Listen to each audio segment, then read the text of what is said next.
तो इस वीडियो में मैं क्लास 12th के लिए गरुड़ ध्वज का नाटक बताऊंगा। तो गरुड़ ध्वज का नाटक शुरू करते हैं। Summary of the play Garud Dhwaj का नाटक का सारांश। ये किन क्षेत्रों में पूछा जाता है, किन जिलों में, तो आपको मैं बता देता हूँ कि आगरा, गोरखपुर, फैजाबाद, बिजनौर, फतेहपुर, गोंडा, सीतापुर, प्रतापगढ़, बहराइच, ललितपुर जिलों आदि के लिए गरुड़ ध्वज नाटक निर्धारित है। फिर से आप एक बार सुन लीजिए। आगरा, गोरखपुर, फैजाबाद, बिजनौर, फतेहपुर, गोंडा, सीतापुर, प्रतापगढ़, बहराइच, ललितपुर जिलों आदि के लिए गरुड़ ध्वज नाटक निर्धारित है। तो आप गरुड़ ध्वज नाटक किस प्रकार से पूछा जाएगा। गरुड़ ध्वज नाटक की कथा वस्तु, कथानक का संक्षेप। गरुड़ ध्वज नाटक की कथा का सार अपनी भाषा में प्रस्तुत कीजिए। गरुड़ ध्वज नाटक प्रथम अंक का सार अपने शब्दों में। गरुड़ ध्वज नाटक के द्वितीय अंक का कथा। गरुड़ ध्वज नाटक का अंतिम तृतीय अंक घटना का संक्षेप वर्णन। गरुड़ ध्वज के अंक का कथानक प्रकाश डालिए। 2010, 2009, 2014 ये सब पूछा गया है प्रीवियस ईयर में। आपको ये सारा याद कर लेना है। या गरुड़ ध्वज नाटक की कथा वस्तु संक्षेप में इस प्रकार लिखिए कि उसमें निहित राष्ट्रीय एकता का भाव स्पष्ट हो। गरुड़ ध्वज नाटक के अंतिम अंक का कथानक अपने शब्दों में लिखिए। अगर आपने श्रवण कुमार नाट खंड का आपका सारांश नहीं देखा तो वीडियो में डिस्क्रिप्शन में दे दूंगा, वहां से जाकर आप देख लीजिएगा। तो गरुड़ ध्वज नाटक इस प्रकार से है कि श्री लक्ष्मी नारायण मिश्र कृत गरुड़ ध्वज नाटक कथा ऐतिहासिक है। गरुड़ ध्वज नाटक किसके लिए लेखक हैं, तो लक्ष्मी नारायण मिश्र गरुड़ ध्वज नाटक के लेखक हैं। आपको इस प्रकार से लिख लेना है। कथा में प्रथम शताब्दी ईसा पूर्व के भारतवर्ष की संस्कृति, धार्मिक, राजनीतिक तथा सामाजिक झांकी प्रस्तुत की गई है। कहानी में शुंग वंश के अंतिम सेनापति विक्रमादित्य मालवा के जननायक विषमशील के त्याग और शौर्य की गाथा वर्णित है। विषमशील की ही विक्रमादित्य के नाम से प्रसिद्ध है। तो आपको विक्रमादित्य के बारे में इसमें सारा वर्णन करना है। तो आप विक्रमादित्य के बारे में जितना भी जानते हैं तो सारा वर्णन कीजिएगा। अगर आप नहीं जानते तो मैं पूरा इसमें बताऊंगा भी। प्रथम अंक इस प्रकार से लिखेंगे। नाटक के प्रथम अंक में पहली घटना विदिशा में घटित होती है। नाटक के प्रथम अंक की पहली घटना विदिशा में घटित होती है। विक्रमित्र स्वयं को सेनापति संबोधित कराते हैं। महाराज नहीं, विक्रमादित्य के सफल शासन में प्रजा सुखी है। बौद्धों के पाखंड को समाप्त करके ब्राह्मण धर्म की स्थापना की गई है। सेनापति विक्रमादित्य ने वसंती नामक एक युवती का उद्धार किया है। उसके पिता वसंती को किसी यवन को सौंपना चाहते थे। वसंती कमजोर नामक युवक से प्रेम करती थी। एक मोर नामक युवक से प्रेम करती थी। इसी समय कवि और योद्धा कालिदास प्रवेश करते हैं। कालिदास विक्रमादित्य को आजन्म ब्रह्मचारी रहने के कारण भीष्म पितामह कहते हैं।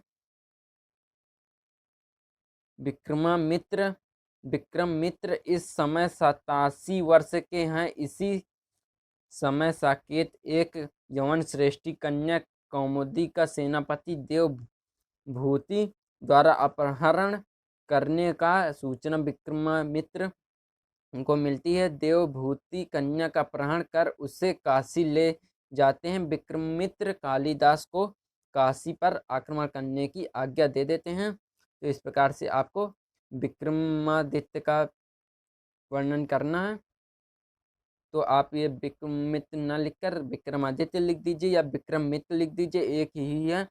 तो नाटक के प्रथम अंक में पहली घटना विदिशा में घटित होती है। आपको पहली लाइन ये लिखना है। विक्रमादित्य स्वयं का सेनापति संबोधित करता है। आपको प्रथम अंक की कथा अपने शब्दों में तो हेडिंग आप इस प्रकार से डाल देंगे। फिर नाटक के प्रथम अंक में पहली घटना विदिशा में घटित होती है। विक्रमादित्य स्वयं को सेनापति संबोधित कराते हैं। महाराज नहीं, विक्रमादित्य के सफल शासक में प्रजा सुखी है। बौद्ध के पखंड को समाप्त करके ब्राह्मण धर्म की स्थापना की गई है। बौद्ध के पखंड को समाप्त करके ब्राह्मण धर्म की स्थापना की गई है। सेनापति विक्रमादित्य ने वसंती नामक एक युवती का उद्धार किया है। उसके पिता वसंती को किसी यौवन को सौंपना चाहते किसी पुरुष को यौन मीन पुरुष को सौंपना चाहते हैं। वसंती एक मोर नामक युवक से प्रेम करती है। इस समय कवि और योद्धा कालिदास प्रवेश करते हैं। कालिदास विक्रमादित्य को अजन्म ब्रह्मचारी रहने के कारण भीष्म पितामह कहते हैं। विक्रमादित्य इस बात समय 87 वर्ष के हैं।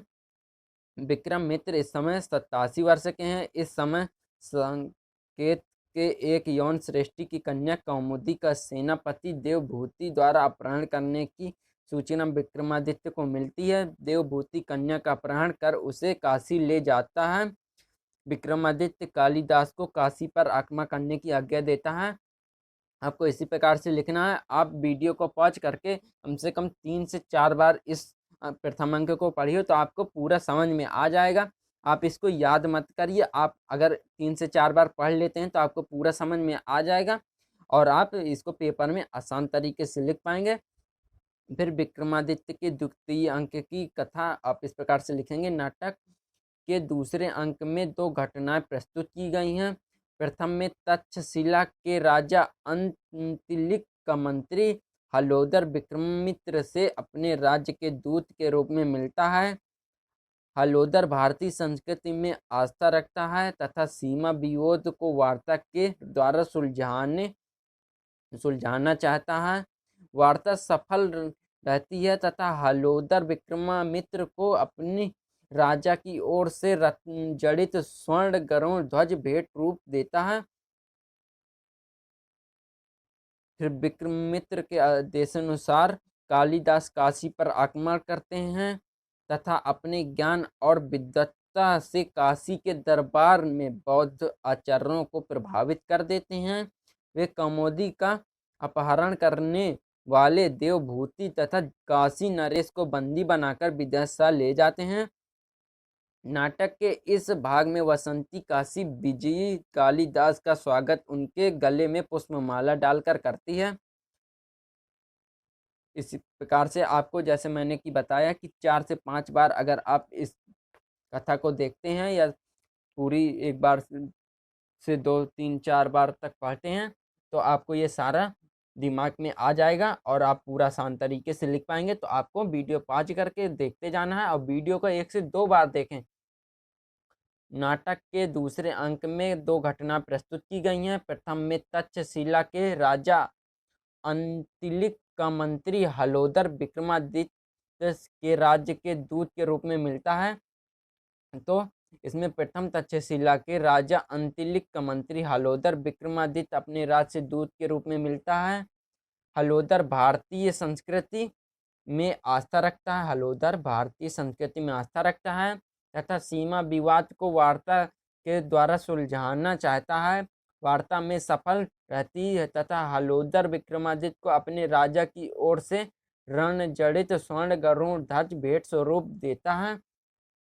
विक्रमादित्य के आदेश अनुसार कालिदास काशी पर आक्रमण करते हैं तथा अपने ज्ञान और विद्वत्ता से काशी के दरबार में बौद्ध आचार्यों को प्रभावित कर देते हैं। वे कौमुदी का अपहरण करके वाले देवभूति तथा काशी नरेश को बंदी बनाकर विदिशा ले जाते हैं। वे कौमुदी का अपहरण करने वाले देवभूति तथा काशी नरेश हैं जो उनको बंदी बनाकर नाटक ले जाते हैं। नाटक के इस भाग में वसंती काशी विजयी कालिदास का स्वागत करके गले में उनके पुष्पमाला डालकर उनका स्वागतार्थ करती है। इस प्रकार से आपको ये द्वितीय अंक की कथा लिखनी है। फिर आता है तृतीय अंक की कथा। तो तृतीय अंक की कथा आप इस प्रकार से लिखेंगे कि नाटक के तृतीय तथा अंतिम अंक की कथा अवंती में प्रस्तुत की गई है। विषमशील के नेतृत्व में अनेक वीरों ने मालवा को शकों से मुक्त कराया। विषमशील के शौर्य के कारण अनेक राजा उनके समर्थन हो जाते हैं। नाटक के तृतीय तथा अंतिम अंक की कथा अवंती में प्रस्तुत की गई है। विषमशील के नेतृत्व में अनेक वीरों ने मालवा को शकों से मुक्त कराया। विषमशील के शौर्य के कारण अनेक राजा उनके समर्थन हो जाते हैं। अवंती से महाकाल का मंदिर अवंती में महाकाल का एक मंदिर है। इस पर गरुड़ ध्वज फहराता है। मंदिर का पुजारी मलयवती और वसंती को बताता है कि युद्ध की सभी योजनाएं इसी मंदिर में बनती हैं। इसी समय विषमशील युद्ध जीतकर आते हैं तथा काशीराज अपनी पुत्री वसंती का विवाह कालिदास के साथ विक्रमादित्य की आज्ञा लेकर कर देते हैं। इसी अंक में विषमशील का राज्याभिषेक होता है तथा कालिदास को मंत्री पद पर नियुक्त किया जाता है। राजमाता जैन आचार्यों को क्षमा दान देती है। कालिदास की मंत्रणा से विषमशील का उनके अपने पिता महेंद्रादित्य का तथा विक्रमादित्य के आधार पर विक्रमादित्य रखा जाता है। राजमाता जैन आचार्यों को क्षमा देती है। कालिदास की मंत्रणा से विषमशील का नाम उनके पिता महेंद्रादित्य तथा विक्रमादित्य के आधार पर विक्रमादित्य रख दिया जाता है।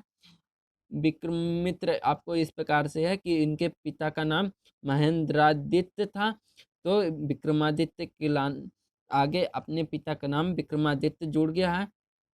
अब इसी प्रकार से विक्रमादित्य हो जाता है। विक्रमित्र सन्यासी बन जाते हैं तथा कालिदास अपने राजा विक्रमादित्य के नाम पर उसी दिन से विक्रम संवत का प्रवर्तक करते हैं। नाटक की कथा यहीं समाप्त हो जाती है। आपको इसी प्रकार से नाटक की कथा लिख देनी है। ये प्रथम अंक और द्वितीय अंक और तृतीय अंक की कथा आपको इसी प्रकार से लिखनी है। नाटक के प्रथम अंक में पहली घटना विदिशा में घटित होती है। विक्रमित्र स्वयं को सेनापति संबोधित कराते हैं। महाराज नहीं, विदिशा में घटित होती विक्रमादित्य स्वयं को सेनापति संबोधित कराते हैं, लेकिन महाराज नहीं, विक्रमादित्य के सफल शासन में प्रजा सुखी है। बौद्धों के पाखंड को समाप्त करके ब्राह्मण धर्म की स्थापना की गई है। सेनापति विक्रमादित्य ने वसंती नामक एक युवक उद्धार किया। उसके पिता वसंती को किसी यवन को सौंपना चाहते थे। वसंती एक मोर नामक युवक से प्रेम करती है। इसी समय कवि और योद्धा कालिदास प्रवेश करते हैं। कालिदास विक्रमादित्य को अजन्म ब्रह्मचारी रहने का एक भीष्म पितामह कहते हैं। कालिदास विक्रमादित्य को अजन्म ब्रह्मचारी रहने के कारण भीष्म पितामह कहते हैं। विक्रमादित्य इस समय 87 वर्ष के हैं। इसी समय साकेत के एक यवन श्रेष्ठी की कन्या कौमुदी का सेनापति देवभूति का द्वारा अपहरण करने की सूचना विक्रमादित्य को मिलती है। देवभूति कन्या अपहरण करके उसे काशी ले जाता है। विक्रमादित्य कालिदास को काशी का आक्रमण करने की आज्ञा देते हैं। आपको इस प्रकार से लिख लेना है। विक्रमादित्य आपको लिखना, फिर आपको अंत में बता देना है कि इनके पिता के नाम पर ही इनको विक्रमादित्य रख दिया गया है। आपको इसी प्रकार से प्रथम और द्वितीय तृतीय सर्ग की कथा लिख लेनी है। तो वीडियो पसंद आया हो तो लाइक कर दीजिए। आपने अगर हिंदी गद्य और काव्य के मोस्ट इम्पॉर्टेंट क्वेश्चन नहीं देखे, क्योंकि वो 10 नंबर के हैं, को पेपर में पूछे जाते हैं, तो आप देख लीजिए जो 30 मोस्ट इम्पॉर्टेंट क्वेश्चन है। तो वीडियो पसंद आए तो लाइक कर दीजिए और चैनल को सब्सक्राइब कर दीजिए और वीडियो को दोस्तों के साथ शेयर कर दीजिए। धन्यवाद।